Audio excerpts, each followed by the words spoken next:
If you're a renter and you don't like it, go buy something.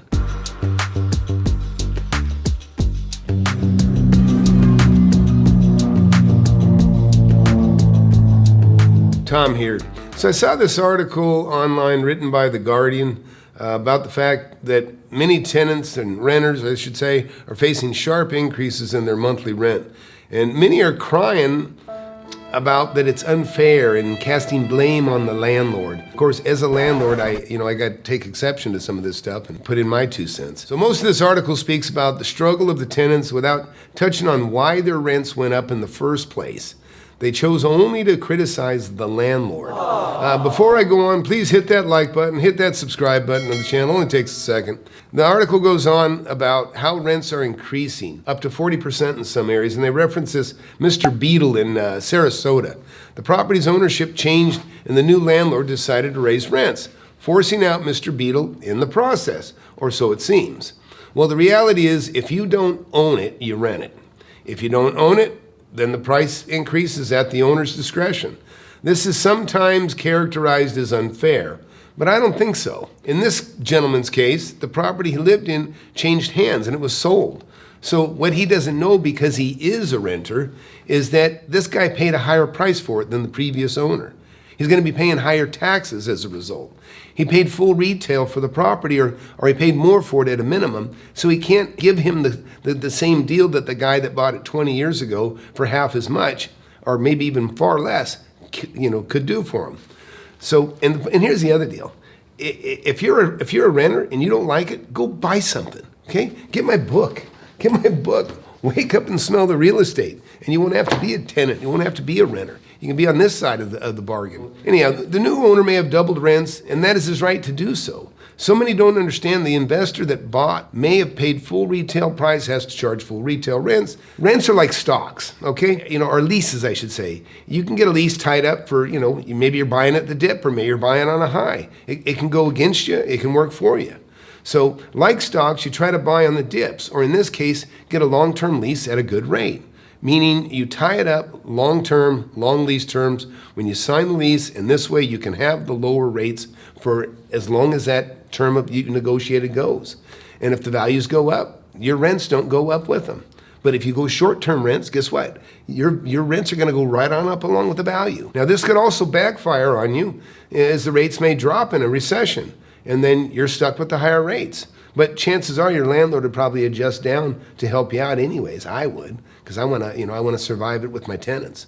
Anyhow, landlords also make these long-term commitments, so we sleep easy knowing rents will come in for a long time. That's why we welcome these long-term leases. Also, we sometimes have regrets, because if rents increase a lot in the area where we've already tied ourselves up for 5 years at a lower rate, we can't enjoy the gains. But you guys did well. You got it long term, so you get some of you are going to reap the benefits of what you did. It continues as Mr. Beadle found another property to rent for $1,500 a month, and 1 year later his rent again increased, this time another $497. So now to $1,947, I think is what he said. And this apparently took his rent to a level of 116% over what he was paying before in the previous lease. So it kept going up, but guess what? He made the same mistake twice. He rented short term both times. Had he negotiated a 2-year or a 3-year or more at the lower rate, he would not have had this problem.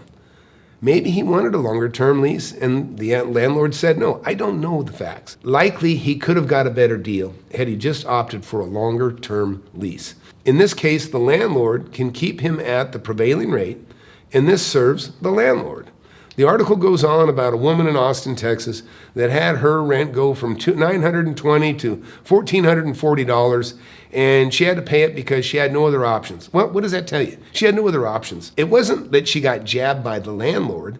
Her rent went up about $500, and she had no other choice but to pay it, because guess what? That's the rate.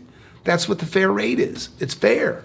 Anyways, later in the article, they referred to another renter in New York that had his rent increased. And then his spouse, she gets laid off, and he felt like it was, quote, criminal, end quote, that his rent could be raised just by giving, quote, proper legal notice, end quote. So in other words, given proper legal notice, he thinks it's just horrible that somebody can just give proper legal notice.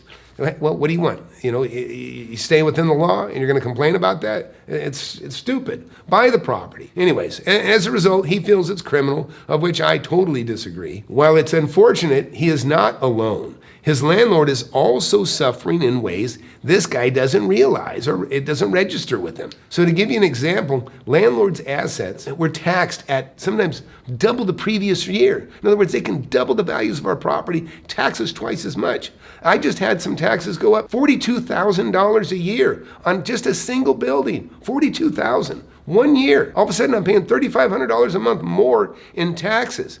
And guess what? I have to eat it. If I'm in a long-term lease at a set rate with my tenants, that's coming out of my hide for the term of their lease. And then, so they shouldn't be in shock when I raise it on them. So it's those expenses that they add up, and when renewals come up, that's when we make the adjustments. Then I pass the burden on to the tenants. And then someone like this guy in New York, they feel they've been robbed, but really, it's misplaced aggression. His anger shouldn't be toward me, it should be towards the tax assessor, because it's the tax assessor that raised my rents, not the landlord. Of course, the landlord passes it on to him, but we have to. We're sharing the burden. That's how it works. What I would advise renters to do, if I was going to advise a renter, is negotiate the best long-term lease you can. The longest one, you think you're going to stay there. If you think you're going to be there so many years, get the maximum lease term you can and negotiate the best deal you can over that term, and that'll serve you over the term of the lease. For landlords, like myself, I suggest that you start implementing a triple net style lease that allows you to pass the increases, your tax increases, and utilities in some case, onto the tenants as they happen. This way, they're feeling your pain at the same exact time that you're receiving it. And it's fair. It's fair. And if they blame you and they say it's criminal, say, this is all I'm doing is passing it through. Anyways, this way the tenant will understand it's not you, but it's the government or whatever entity is raising the tenants. Could be the utility company. That's how it works. Main thing is, folks, you want to own your real estate. You want to own your property. You don't want to be a renter. You want to be a landlord owner. You want to be bitching about the taxes you're paying, not the rents you're paying, because in the end you'll have something at the end of it all. You'll get the equity out of it. You'll reap the rewards for suffering the burden of buying a piece of property. Please hit that like button, hit that subscribe button. Get my book, Wake Up and Smell the Real Estate, if you don't already have it. And thanks for watching.